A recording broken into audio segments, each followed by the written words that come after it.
안녕하세요. 뉴라이프 잉글리시입니다.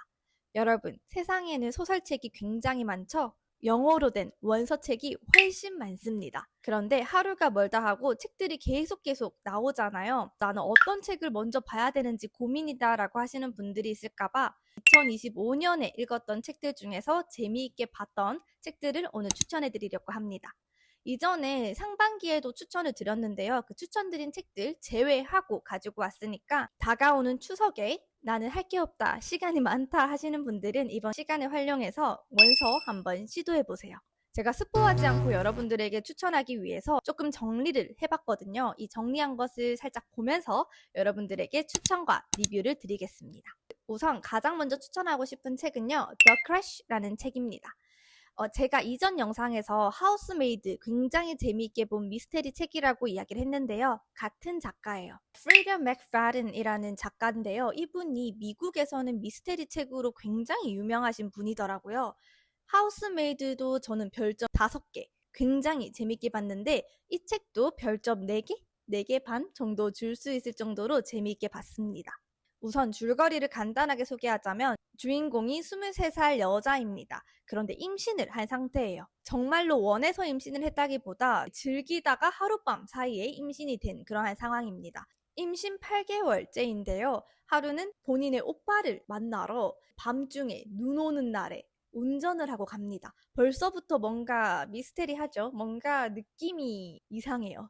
아니나 다를까 가다가 사고가 나요. 눈 사이에 전복되어 있는 상태였는데 다행히 행크라는 남자가 태건을 발견하고 도와줍니다. 밤중이기도 하고 눈이 너무 많이 와서 병원까지는 데리고 갈 수가 없는 상황이었던 거죠. 그래서 본인의 집으로 데리고 갑니다. 행크의 집에는 폴리라는 아내랑 같이 살고 있는 상황이거든요. 태건이 그래 나 이제 하루만 자고 그 다음날 병원 가면 되지 생각을 하고 하룻밤 자는데요. 그 다음날이 돼도 폴리 아내분이 계속해서 못 나가게 해요. 여러 가지 핑계를 대면서 아직까지 눈이 많이 와서 운전을 할 수가 없다, 전화 통신이 끊겼다 이렇게 얘기를 하면서 퇴근을 계속 집에 가둡니다. 이게 2일, 3일, 4일 시간이 지나니까 이제 퇴근도 눈치를 채죠. 얘들이 나를 보내지 않는 이유가 있다 이렇게요. 그 이유에 대해서는 제가 스포가 될 것 같아서 조금 이야기를 하지 않겠습니다. 우선은 나는 원서를 읽고 싶은데 미스테리로 한번 읽어보고 싶다. 나는 원래 그런 장르를 좋아한다라고 하시는 분들에게 입문으로 굉장히 좋은 책이에요. 어렵지도 않고요. 하우스메이드는 3권 시리즈예요. 그래서 조금 부담스러울 수도 있어요. 처음 시작하는 분들에게. 그런데 이 책은 단편으로 나와서 조금 쉽게 접근할 수 있는 책입니다. 미스테리 책 추천 드릴게요. 그리고 두 번째 책은 It Ends With Us. 너무 유명해서 한 번쯤 들어보신 분들 있을 거예요. 제가 굉장히 좋아하는 콜린 후버 작가님의 책인데요. 미국에서는 굉장히 핫해요. 그 이유가 이 책도 책이지만 이게 영화로 나왔거든요. 영화로 나왔는데 주인공이 무려 가십걸 셀레나의 주인공이었던 블레이크 라이블리가 여자 주인공이고요. 감독이 저스틴 발돈인데 실제로 남주로 나와요. 그런데 이게 왜 유명하냐면 촬영을 끝나고 나서 이 촬영장에 있었던 일로 소송까지 가는 사건이 생겨요. 브레이크 라이블리는 촬영 과정에서 저스틴 발도니가 원치 않은 신체적인 접촉을 했고 불편했다 이러한 이야기를 하고요. 이제 이 저스틴 발도니는 이거에 대해서 소송을 제기하죠. 명예훼손이니 뭐니라고 하면서 이 부분에 대해서는 진짜 재미있게 이야기해 주시는 유튜버 분들이 너무 많아요. 제가 띄워드릴게요. 이 분들 거 한번 나중에 보세요. 재밌습니다. 줄거리를 간단하게 제가 소개를 드리자면 주인공이 릴리인데요. 릴리가 어린 시절 아버지가 어머니를 폭행하는 장면을 보면서 자랐어요. 그래서 나는 절대 엄마처럼 살지 않을 거야 라고 다짐을 하죠. 어느 날 아버지가 돌아가시고 본인은 보스턴으로 옵니다. 새로운 삶을 시작하기 위해서 보스턴에서 신경외과 의사를 만나요. 그리고 사랑에 빠지게 되죠. 그런데 이 사랑이 깊어질수록 과거의 상처가 떠오르고 아빠가 엄마를 때리는 모습, 그리고 과거에 사랑했던 남자도 같이 교차하면서 막 내용이 과거로 갔다가 현재로 갔다가 이렇게 왔다 갔다 해요. 정말로 시간 가는지 모르고 읽었어요. 제가 어디까지 말해야 이게 스포고 어디까지 말을 하지 않아야 되는지 잘 모르겠어서 최대한 얘기를 아끼는데요. 진짜 재미있게 본 로맨스 소설이에요. 제가 로맨스 소설을 그렇게 좋아하는 스타일은 아닌데요. 저 이거 별점 5점. 제가 읽었던 로맨스 소설 중에서는 1등입니다. 그런데 이거를 보고 제가 영화를 봤어요. 너무 재미가 없는 거예요, 진짜로. 원래 책을 읽을 때 읽으면서 상상을 하잖아요. 아, 이렇구나, 저렇구나. 이미지도 상상하고. 그런데 그거를 파사삭 깨는 듯한 영화였어요. 그래서 진짜 너무 후회했어요, 본 거를. 왜냐면 이 책 뒤에 나오는 게 It Starts With Us 후속책이 있는데 이거 읽을 때는 그 영화가 계속 떠올라서 집중이 안 되는 거예요. 무슨 말인지 알겠죠? 내가 영화 보기 전에 상상했던 그 이미지들이 이미 다 없어지고 영화 속의 이미지들이 남아서 이 책은 그렇게 내용은 재밌는데 나한테 와닿지 않았다. 4점. 3.5점? 4점. 이렇게 주고 싶어요. 그래서 여러분이 만약에 아직 영화를 보지 않았다면 너무 잘 됐습니다. 이 책 먼저 읽고 영화를 보세요. 저 심지어 영화 끝까지 못 봤어요. 흐름이 너무 끊기고 별로여서 저는 책 추천, 완전. 책을 먼저 읽어보세요. 그리고 추천하고 싶은 책. 지금이 찐이에요. 제가 이때까지 읽었던 원서. 몇 권 읽었는지는 모르겠는데 그 많은 원서들 중에서 탑 1등입니다. 이번에도 역시 콜린 후버 책이고요. 스릴러 로맨스예요. 제가 스릴러 책을 조금 좋아하는 것 같더라고요. 저도 몰랐는데 미스테리 스릴러.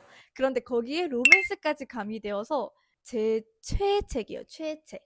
사실 제가 이 책을 너무 추천하고 싶어서 이 영상을 켰다고 해도 과언이 아닙니다. 진짜 너무 재밌게 봤어요. 제발 봐주세요. 베러티라는 책인데요. 주인공이 무명 작가예요. 책이 잘 안 팔리고 하니까 생활이 굉장히 빠듯한 그런 상태였죠. 그런데 어느 날 정말 믿기 힘든 기회를 얻게 돼요. 세계적인 베스트 작가 베러티가 식물인간이 됩니다. 갑자기 사고로. 베러티가 작성하고 있던 책이 미완성이 된 거죠. 그리고 그것을 마무리할 작가가 필요한데 그 작가로 이 주인공이 선정됩니다. 베러티가 베스트셀러 작가니까 집도 으리으리하겠죠. 그래서 로웬이 이 베러티 대저택에 머물면서 미완성된 원고를 작성하기 시작합니다. 작가에 대해서 잘 알아야 되잖아요. 그래서 서재를 막 뒤져요. 어떤 식으로 책을 쓰는지 그리고 어떤 생각이 있는지 이런 걸 찾으려고 하다가 베러티가 직접 쓴 자서전을 발견해요. 문제는 그 안에 담긴 내용이 실제 일이면 절대 안 될 정도로 충격적이에요. 그 충격적인 그 모든 비밀이 거기 다 숨겨져 있는 거죠. 누가 봐도 자서전인데 이게 진짜라면 내가 지금 경찰에 신고를 해야 되나? 엄청 많은 갈등과 생각을 하죠. 책을 마지막까지 다 읽고도 여운을 만들게 한 소설책이에요. 결말에 대한 해석들도 독자들마다 너무 다양하고 저는 원래 원서를 읽으면은 재밌었다 하고 이렇게 끝내는데 이 책은 끝나고 나서 제가 많이 찾아봤어요. 다른 사람들의 생각은 어떤지 이 결말에 대해서 나의 생각과 비슷한지 안 한지 궁금하더라고요. 그 책을 읽기 시작한 순간부터 끝까지 읽고 나서도 재미있는 그런 책이었습니다. 너무 강추드립니다. 당연히 별점 5개이고요. 그리고 그 다음에 제가 추천해주고 싶은 책은요. 판타지 소설이에요. 시즌이 있습니다. 첫 번째가 Powerless, 그리고 두 번째가 Powerful, 세 번째 Reckless, 그리고 마지막으로 Fearless가 있는데 굉장히 두꺼워요. 저는 이게 있는지 몰랐어요. 그래서 이 세 권만 다 읽고 세 권 마지막 장면이 조금 의아하거든요. 끝이. 그래서 이렇게 끝나? 엥? 이렇게 하던 와중에 이게 있다는 걸 알아버렸죠. 그래서 최근에 구매를 했습니다. 우선 내용을 보자면요. 한 왕국에서 전염병이 생겨요. 전염병이 생기는데 그 전염병 때문에 일부 사람들에게는 특별한 능력이 생기고요. 그리고 그들을 엘리트 집단이라고 부릅니다. 그리고 그 능력이 없는 반대 집단을요. ordinary. 해석하면 뭐죠? 평범한. 그 평범한 사람이라고 불러요. 그리고 이 사람들은요. 억압을 받으면서 살고 있습니다. 심지어 왕족들, 이 엘리트 집단에서 그 왕족들은요. ordinary들이 전염을 일으킨다라고 거짓말을 하면서 ordinary라는 사람들을 머나먼 사막으로 떠나라고 명령을 해요. 그리고 그렇지 않을 시 교회에서 발견될 시 직사를 하겠다 이렇게 이야기를 합니다. 주인공 페이드는요. ordinary예요. 엘리트였던 아빠 밑에서 태어나지만 능력이 없습니다. 아무런. 그래서 이 아빠는요, 그러한 딸을 지켜내기 위해서 끊임없이 훈련을 시켜요. 다른 사람들은 막 공격하는 엘리트, 공격형, 막 여러 명으로 분신하는 엘리트, 뭐 시간 뭐 어떻게 하는 엘리트, 여러 가지가 있는데 이 딸에게 어떤 훈련을 시키냐면, 너는 심리적인 엘리트를 가지고 있다고 하자. 너가 갑자기 두세 명으로 바뀌고 이럴 순 없으니까 너는 사람의 마음을 읽을 수 있다라고 하자라고 하면서 계속 훈련을 시켜요. 사람 마음을 읽게 하는 훈련. 그렇게 시키는데 그 아빠가 페이든이 보는 앞에서 오디너리 사람들을 이제 지켜줬다는 그런 이유로 왕의 손에 살해당합니다. 그 충격을 이제 페이든이 받은 거죠. 그리고 당연히 아빠를 살해한 그 왕족들을 싫어할 수밖에 없죠. 무튼 이 어린 페이든은요, 살아남기 위해서 빈민가에서 계속 숨으면서 다녀요. 그러다가 우연히 위험에 처한 왕의 아들, 왕의 둘째 아들 카이를 도와주게 됩니다. 그냥 갔어야 되는데 도와주게 되면서 일이 복잡하게 돼요. 이제 이 왕은 당연히 자기 아들을 도와줬으니까 뭔가 도움을 주고 싶겠죠. 결국에 이 엘리트들이 주관하는 배틀에 참여하게 돼요. 근데 이게 도움이 주는 건지 모르겠어요. 이게 제가 생각했을 땐 도움을 준다기보다 어떤 사람인지 궁금했나? 오리지널인지는 모르고 배틀에 이제 참여시킵니다. 그 배틀에서 사람도 죽고 하거든요. 그런데 상금이 어마어마해요. 무튼 거기에 참여하게 되고 매번 싸움이 시작되는 거죠. 근데 이 싸움이 막 칼로 싸우고 이런 싸움이 아니라 어떠한 곳에 이렇게 떨궈져요. 거기서 이제 숨어 다니면서 사람 죽이고 살리고 하면서 하는 그러한 배틀입니다. 다른 사람들은 진짜로 엘리트고 본인은 엘리트가 아니잖아요. 아무런 능력이 없어요. 아빠한테 훈련받은 이 사람 마음 읽는 그걸로 이렇게 저렇게 막 살게 돼요. 그러한 내용을 이 1권에 담고 있고요. 이거는 페이든이 아닌 페이든의 절친, 다른 오디너리 시각으로 바라본 삶이 녹혀져 있고, 개인적으로 일단 3권이 제일 재밌었는데 이 살아남거든요. 주인공이니까 살아남겠죠. 이 배틀에서 살아남았는데 오디너리인 게 들통나서 도망가요. 그렇게 일단 얘기를 해놓을게요. 들통나서 도망가는데 이제 이거를 잡으러 가는 카이라는 둘째 아들이 잡으러 갑니다. 근데 사실 카이랑 페이드는 배틀 속에서 사랑이 싹 트거든요.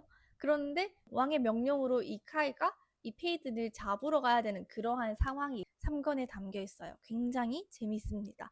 총 평점을 내리자면 1권 별점 4개, 2권 별점 3.5 아니면 4점, 그리고 3권은요 5점입니다. 그리고 재미가 없었으면 아마 거기서 끝냈을 텐데 저는 굉장히 재밌게 봤기 때문에 4권까지 구매를 했어요.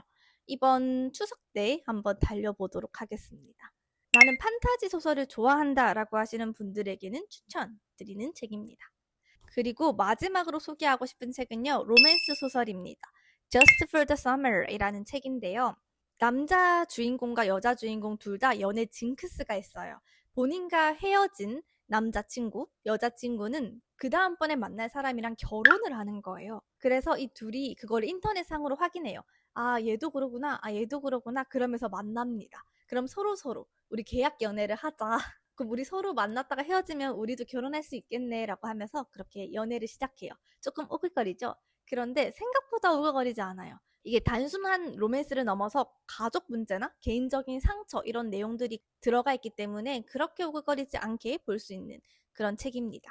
나는 원서를 한 번도 읽어본 적이 없다, 시도하기 조금 두렵다 하시는 분들에게 저는 항상 로맨스 소설을 추천하거든요. 로맨스 소설이 조금 뻔한 감도 있고 일상생활을 위주로 하기 때문에 쉽게 접근할 수 있어요. 그래서 나는 로맨스 소설로 한번 시작해보고 싶다라고 하시는 분들에게 추천드립니다. 별점 4개 정도 될 것 같아요. 이렇게 오늘은 제가 읽었던 원서들 중에서 재미있었던 원서들을 가지고 왔는데요. 미스테리부터 판타지, 로맨스까지 정말 다양하게 가지고 와봤습니다. 혹시 마음에 드는 책이 있다면 추석 연휴 동안 한번 꼭 시도해보세요. 특히 영어 원서는요, 재미만 있는 게 아니라 영어에도 도움이 되니까 일석이조 아닐까요? 그리고 저는 볼 때 오디오북으로 보는 것을 굉장히 추천드립니다. 그냥 읽으면요, 내가 원하는 대로 끊어 읽게 되고, 그리고 정확한 발음을 알 수가 없죠. 그런데 오디오북을 듣게 되면은 훨씬 더 몰입되고 더 집중할 수가 있어요. 그래서 저는 원서 읽을 때 항상 오디오북과 함께 봅니다. 혹시 제가 추천해준 거 말고도 재미있는 원서가 있다면 댓글로 알려주세요. 제가 바로 읽어보도록 하겠습니다. 영상이 도움되셨다면 구독과 좋아요 잊지 마시고요. 그러면 다음 영상에서 또 찾아뵙도록 할게요.